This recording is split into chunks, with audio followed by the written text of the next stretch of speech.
Well, hello everyone, and welcome back to the Map Battle League show. I'm your host Carp, and I'm joined today by Pingwin. How are you today? I uh I am a good today.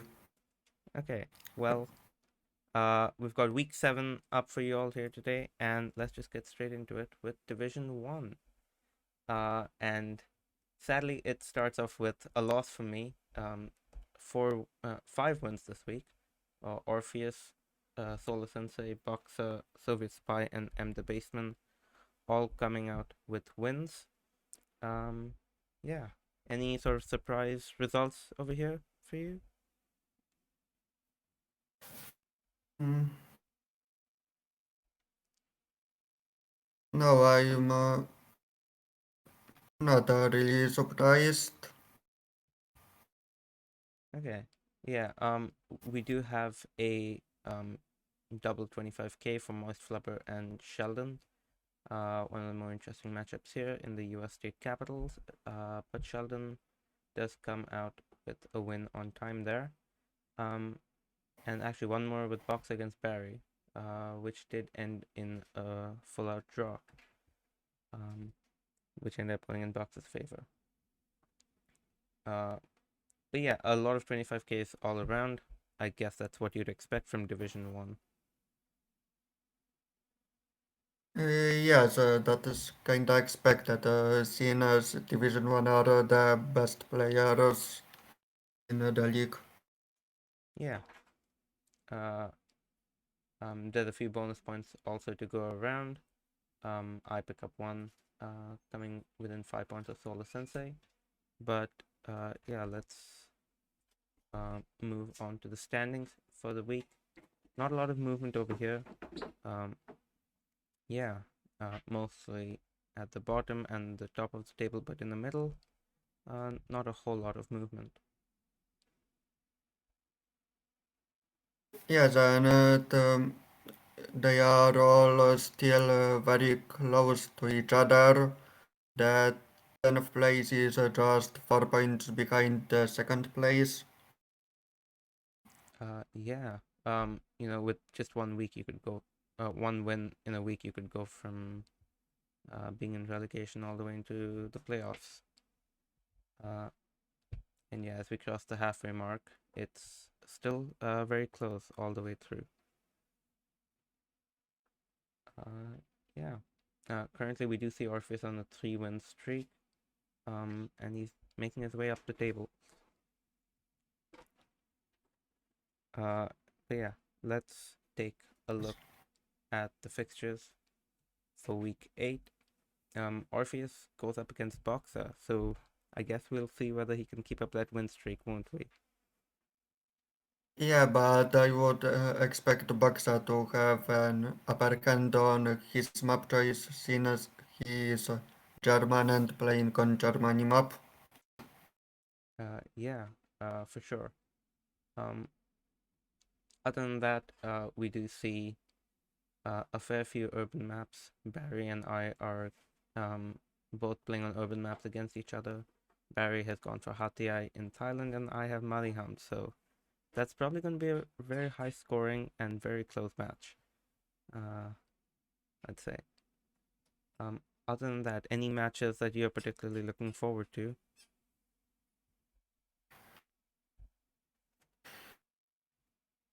Yeah, it seems that the matchup between Scariparo and Tsumi would be interesting to watch,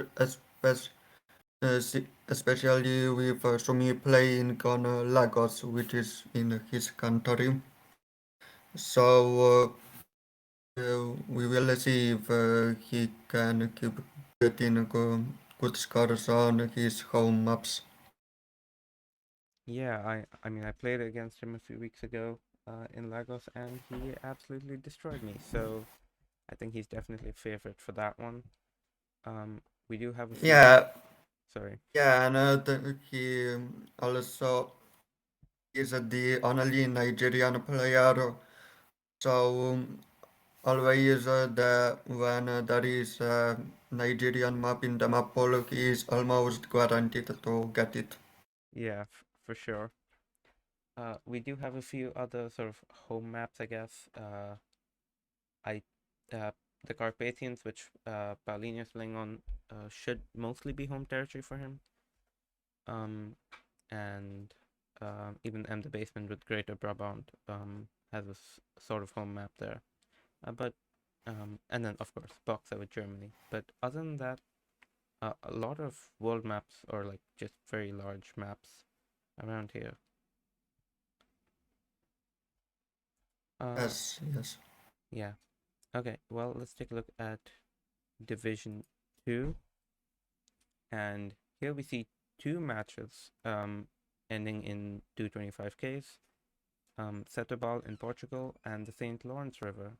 Um, and overall, we have 4 wins. Diesel, Brian, Gabriel, and Zotomo getting his first win of the season against Schluti, which should help Zotomo move up the table, probably.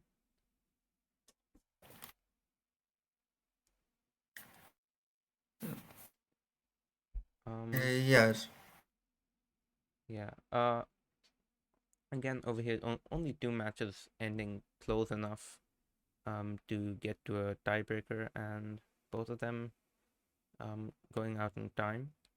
Uh, but actually, still a fair few perfect scores around here, a few fairly high scores, I'd say, but maybe not as much as we've seen in previous weeks.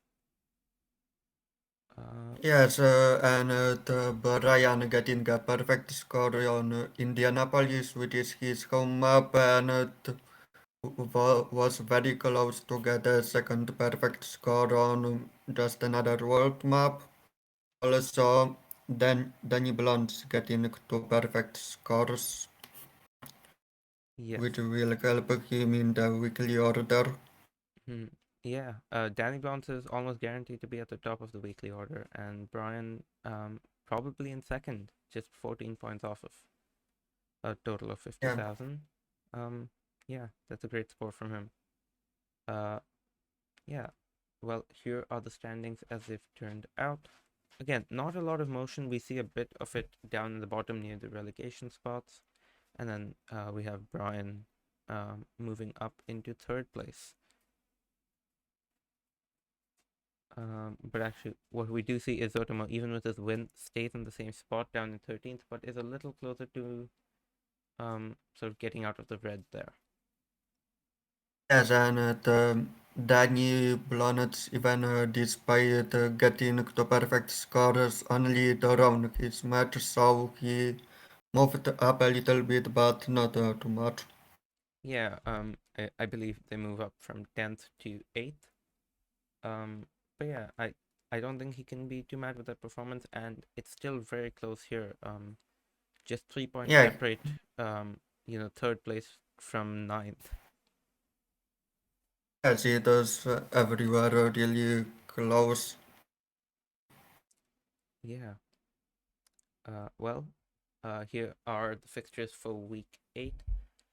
Um, yeah, a few more city matches. Singapore and Monaco is technically that's a country matchup, but they're basically cities, aren't they? Um, Yeah, they are both cities and countries, yeah, and the Monaco is really small, so it should be easy to learn, and Singapore is usually very well signed. yeah, So so it so probably both of the players will be able to score really high scores. yeah, and in fact, both of them have some experience from playing Singapore in the Reddit League just a few months ago, so that might help them out over there. So yeah, we'll have to see. Um, we do have WTF going for uh, a rather interesting world map, I'd say. And Gabriel is probably the favorite for his match against Schluti, going for French-speaking cities. Yeah, Mm. But yeah, other than that, any matches in particular you're looking forward to? uh, I think that match up between Pierre and GB Madonna would be interesting casinos. Arrow and Indian Ocean aren't really that easy maps for most of the people. In fact, Barrow can be pretty hard, and Indian Ocean is a region that is usually overlooked by people. There aren't many, you don't often meet places in this region in geography. Yeah, for sure. Well, let's move on to Division 3. And here we see Firebrand getting another double perfect score. I don't actually know where he ends up in comparison to Danny Blondes, but that's still going to propel him to the top of the weekly rankings. But other than that, only three other perfect scores: Plucky, Lunacy Echo, and Max. Yeah, and Peloki actually scored also really high in total, scoring 23,808 on his second map, while Lunatic scored not really good on his second map with only 11,222. Yeah, I guess a bit of an upset, seeing as that was an America's map. That was his own choice, and yeah, I guess it's one of those cases where people are winning on their opponent's maps. Yes, but it also shows that even if you get a really high score on one map, you aren't guaranteed to be high in the weekly order. Yeah, yeah. We do have a few wins over here. Jake wins against Ottawa. Altenwook wins against Laban Greb. Lisa wins against Silver. Fireban against Soundbite, and Plucky against Seppo. A lot of wins over here. Yeah, only 2 draws. Yeah. Uh, well, here are the standings for this week. At the bottom of the table, no movement at all. We see Altenwook being the big mover of the week, and Maxify dropping a few spots. But yeah. Yeah, but also Plauki moved to the first place with 3 wins in a row. Oh yeah. Um, on the opposite end, we do have Seppo with 3 losses in a row. Not a good streak for them. But yeah, time is slipping. Yeah, and also you can notice that this division is a little bit spread out from the fourth to the seventh place. There are 4 points of difference. Yeah. We do sort of see the players in the promotion spot sort of running away with the points. Maybe a little bit more of an unbalanced division. But yeah, it's becoming harder and harder for people in the bottom of the table to sort of catch up. Yeah. Uh, well, here are the fixtures for week 8. Uh, we see Lunacy Echo going for an interesting pick with 5 random countries. Um, but yeah, any interesting matches here? Uh, yeah, about 5 random countries. Actually, I think that those 5 random countries or 5 random cities are actually good for high scoring because you know what 5 countries or what 5 cities you will end up, and then you don't need to use your time for recognizing which country you are in because you need to choose the just from the list of 5 countries you were given that your locations will be placed in. So you have a chance for good score even if you don't pinpoint exactly. Yeah, maybe that's a bit of a points hack. people have found. I think the match I'm looking forward to most is Armand versus Jake. Um, Jake hasn't been able to pick up um, an official uncommon world, so this time it's going for an NMPC world. Uh, Yeah, that is kinda surprising that he didn't manage to mhm. get his favorite map. Yeah, and Armand with Civilization Alphabet C, I think that's a fairly easy map to practice, especially if there probably aren't too many places with names starting in C, um, as opposed to some of the more common letters that you could get. Yeah, those civilization alphabets maps are really nice in my opinion. Since when you learn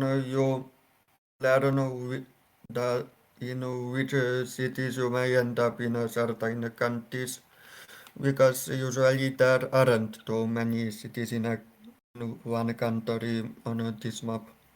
Yeah. Uh, well, let's move on to Division 4. We have quite a few perfect scores, I think, about five. But yeah, only Hugo and Hidikmi actually pick up wins this week. And yeah, Hugo and Calamity had a very low scoring game in Lesotho. Uh, yeah, both of them between like 6,000 and 8,000 points. Uh, not very high scores at all. Yeah, but you cannot deny that Lesotho isn't the easiest country. Yeah, yeah. Uh, uh, Other than that, in most cases the games went exactly how you'd expect it. We do see Finn, one of the newcomers, struggling a bit in this division, which I guess was to be expected. Um, but hopefully by the end of the season he can find his footing over here. Yes, and he also wasn't that far away from Hadikmi on Tunisia map. Yeah. He scored 20,500. Mm-hmm. Uh, yeah. Well, other than that, I think most of the results were about uh, as you'd expect. Uh, Yeah, most people winning on their map choices, losing on the opponent's map choices. Nobody gets a bonus point. yeah. Uh, well, here are the standings as they've turned out, and even less movement over here. Really, only Hugo and Hidikmi moving up the standings with their wins, and just pushing a few players up and down. But yeah, Yeah, and on the top you can see 50 players having 13 points. yeah. 25K is becoming the tiebreaker there. But Jack has a massive score differential, which will really help him later on.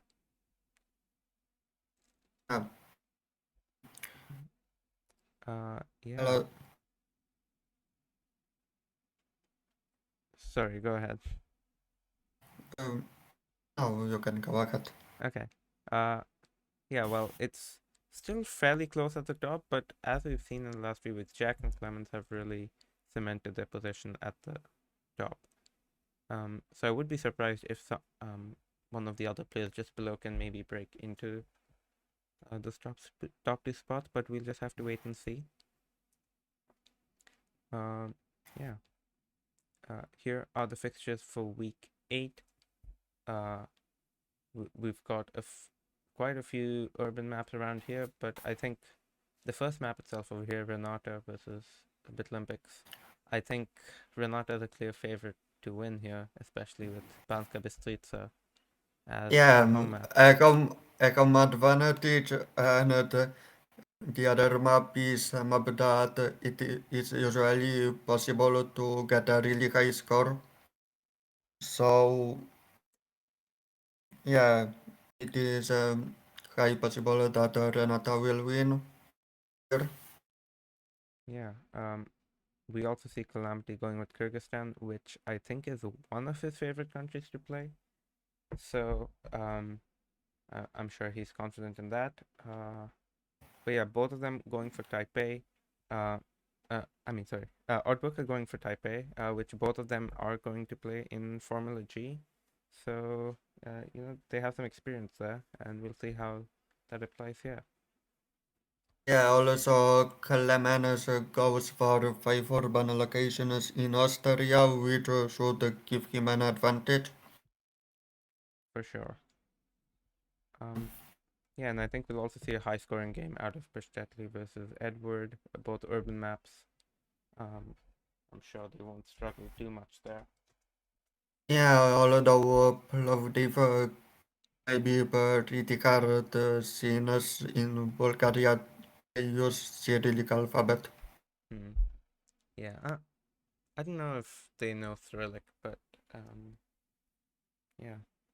We'll have to see how that plays Yeah, out. but even if you know Cyrillic, it doesn't mean that you can read it really fast. Oh, that's true. Yeah. Good point. Uh, yeah. Well, let's take a look at Division 5A now, and over here we see one, two, three. We have four wins, and unfortunately, you Pingwin lost against GB, but you were close enough on Lago di Garda to pick up a bonus point. Yeah, unfortunately I failed in the first round of on a Lago di Garda, and in the remaining four rounds I scored 5k. Yeah, just the problem was that I didn't find the correct street fast enough because the street name was visible only on really high zoom, while when it was more zoomed out, there was the Strada Provinciale, the provincial road Hmm. written on it. Yeah. Yeah, but I still managed to get a bonus point even despite losing. Yeah. That should be a decent consolation prize. We do have the two Swiss players going at it, and Radox picked up a win. Again, Neusel close enough on an urban world to pick up a bonus point. Yeah, it was a really close matchup, only 4 points of difference. Yeah. Um, so close to maybe picking up a draw, but unfortunately, it wasn't meant to be. Um, we do also have Lord Pepsi and Flipster picking up wins. Flipster coming in to replace. Um, uh, wait, Flipster is replacing. Uh, Flipstar, I think Flipstar is a replacing Curtis McPeak. Curtis, right, and Revrek is replacing Flapper. Yes, Hmm. yeah, it is a good start for Flipstar. He comes in strong. Yeah. And a very decisive win in Santarem, by almost more than 11,000 points. So, um, that is a brilliant start to the season. Yeah, yeah. Well, Also, it is. It may be surprising that Lord Pepsi actually won against Wickholm, even though Wickholm was playing on a home map of Finnish region. oh right, yeah. Um, that is a surprising result. It was fairly close, about 2,000 points separated them, but yeah, I'd have expected M would come to win there. I'm sure Lord Yeah, Pepsi can be happy with that. Uh, yeah. Well, uh, here are the standings. A lot more movement than we've seen. Uh, we do see Emwicombe's loss unfortunately drops him down into eighth out of the promotion spots, and Lord Pepsi's win, along with GB's, moves them up, closer to yes, the and Lord Pepsi has won his third match in a row. right. Yeah, also, even though I lost, I gained positions. Yeah. Um, I guess you partly have Emwicombe to thank for that. Um, Actually, there are 4 players who have 10 points, but from them only Muriel actually scored 10 points by major results and not by getting bonus points. Yeah. And he is the lowest placed out of those four players. Hmm. Yeah, we do end up having 25Ks come into the tiebreaker, which does help you stay at the top of that 10-point group. And even your score differential is enough to keep you afloat there. Um, at the bottom, Yeah, we do see Timon dropping into the relegation spots, along with Rev Ruckus, who, um, as we've seen, has not had the best start of the season since coming in to replace Flapper. But let's see what he can do in the second half of the season. yeah, also Flipstar just joined the league to replace Curtis and he's already moving up. Yeah. Um, I think that given how close it is, just 4 points separate him from the promotion spots. It's entirely possible he could, um, in the second half, try and fight for a spot for promotion. Yes. Yeah. Well, here are the fixtures for week 8. Um, uh, I think it's a very nice touch by Sausage Wipe, to pick Ukraine as his map for this week. Um, uh, yeah, I think that's a really nice touch. Uh, other than that, how do you feel about your game against M. Wickham this week? Yeah, so I've actually been a lot of times in the Alps, so I hope that I will get some occasions that I will just recognize from being there. And regarding the five urban locations in Sweden, um, from what I know, Muikholm is from Finland, but actually his native language is Swedish, Yeah, so he should have an upper hand on that. So yeah, I would expect that row. yeah.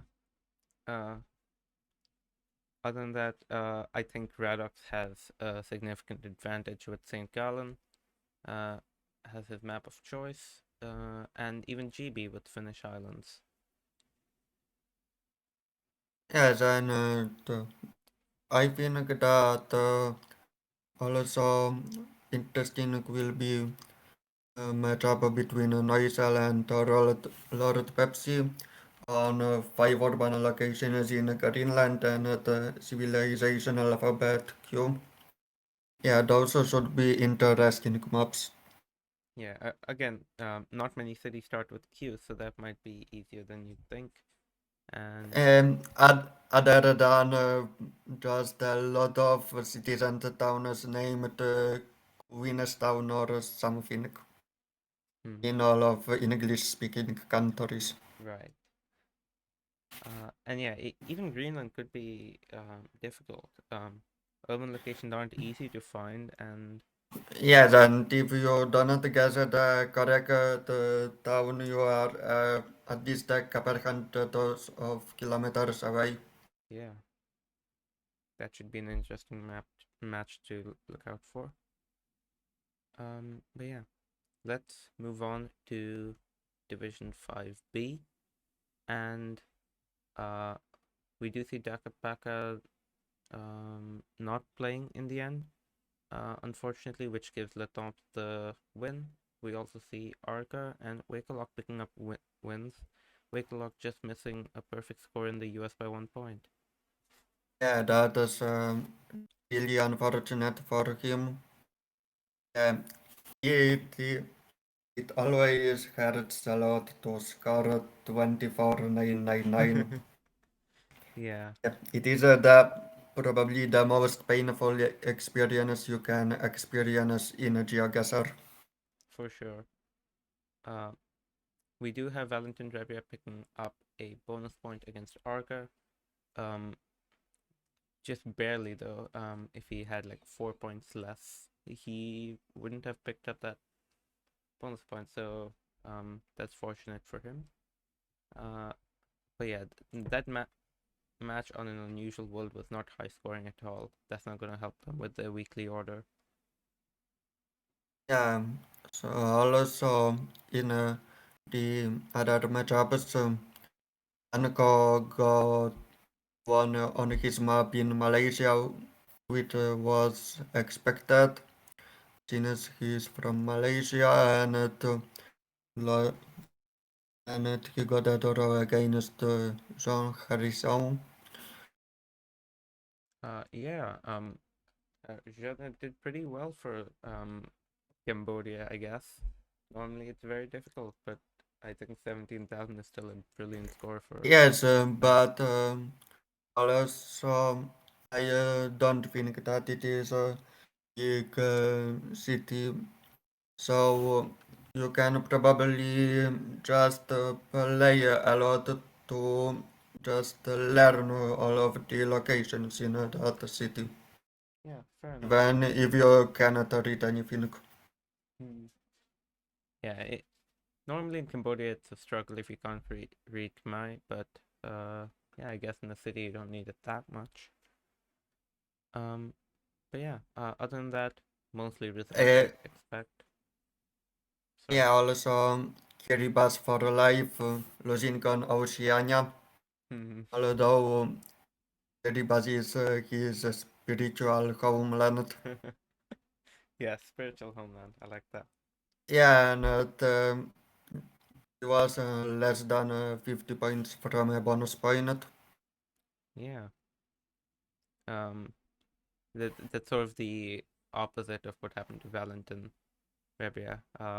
His fellow Kiribati um competitor. Yeah, Mm, yes, both Kiribati competitors losing this week. yeah. Uh, anyways, here are the standings. Kiribati, even with the loss, stays at the top of the table.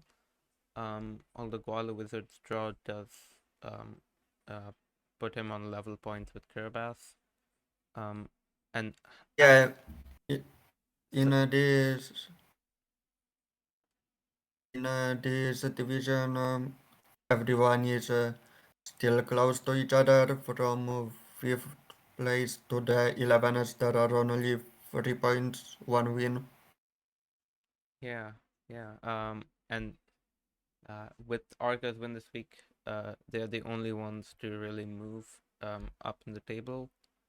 Um, Yeah, but it is also noticeable that Anko hasn't lost any match yet. yeah, it's still on an unbeaten streak. Um, Yes, yeah. Unfortunately, most of those have been draws. Only one win uh on their belt, but I that's still better than some of the other players who have picked up losses in the meanwhile. yes. Yeah.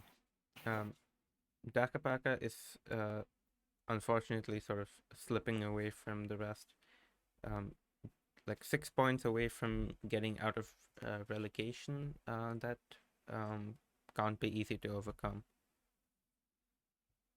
Yes, Mm, that would be hard for him. yeah. Well, let's take a look at the fixtures for next week. We do have a few derbies going on. We have the two Americans, Bombadil and Koala Wizard, going up against each other. We have the two Kiribati players going up against each other, and two of the French players going up against each other. Yeah, there are a lot of tennis players in this division. Five of them. Yeah. Um, and in fact six if you count Valentin, who is also French. Uh, Yeah, but he is from Kiribati. yeah, yeah. In spirit, um, I think uh, of these matches, I um, I definitely favor Kiribati for um, his matchup, especially since Sweden is his home country in real life. So uh, that would definitely put him at an advantage. And actually, not sure what else other than that. Yeah, also, Anko might have an advantage since from what I know, he likes playing on Japanese maps and he gets Kanto region. Yeah, and that could definitely help out. I think Dakapaka might also have a bit of a chance this time around with Albania. Just bordering Montenegro. Maybe he's familiar with it. Yeah, but Montenegrin and Albanian languages aren't similar to each other. Yeah, yeah, uh, yeah. Maybe if Dakapaka has been to Albania, then yeah, that could help out.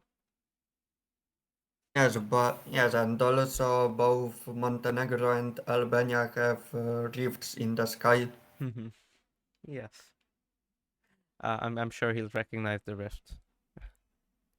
Yeah, Uh, actually, I'm wondering how the rifts uh, influence the weather in those countries. yeah, Must be interesting. yeah. It's weird. Like some days it's just raining, and then you just see the rain's not falling from the cloud; it's falling out of like an interdimensional like rift in the sky. Yeah. Yeah, also in this division there are two Iceland maps, both by Hmm. French players. Leton playing on Iceland and Arga playing on Icelandic region Austurland. Yeah.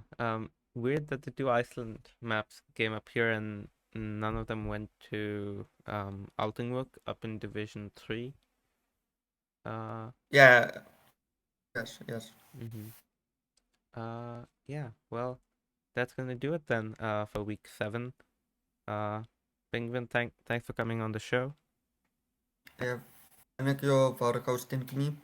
Yeah, and yeah, we'll be back soon with week 8.